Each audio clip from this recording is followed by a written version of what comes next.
Deputy President Rigathi Gachagua and the leader of a majority in the National Assembly Kimani Ichungwa are now claiming that former President Uhuru Kenyatta is behind Monday's planned demonstrations by Azimio la Umoja leader Raila Odinga.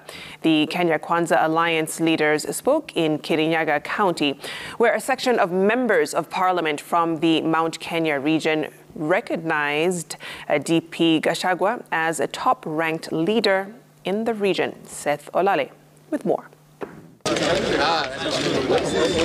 Monday's planned mass action by Azimio la Umoja One Kenya was the talking point at Kirinyaga School in Kirinyaga County, where Deputy President Rigathi Gachagua was featured as an alumnus. DP Gachagua leading the condemnations against Raila Odinga-led mass action by alluding that former President Uhuru Kenyatta is financing Azimio's demonstrations. These people who are sponsoring this mzee should stop living in denial. This mzee lost, there's nothing they can do. Uhuru Kenyatta, because you are the principal sponsor of the demonstrations being orchestrated by Raila Odinga. Raila Odinga is a mercenary for hire, hired by Uhuru Kenyatta. Na hiyo sio mambo ya kudanganyana. Our former president, come out, Uhuru Kenyatta, and you tell us your position on this madamano. Number 2. The Deputy President, while calling security agencies to protect property of civilians before, during and after the demonstrations, stated that President William Ruto will not be cowed by the planned demonstrations. Arrangements have been made in accordance with the laws of Kenya to protect life and property on Monday.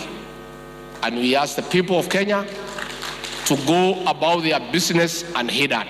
This time round, it cannot work. President William Ruto na mimi sio watu ya kuuziwa uoga.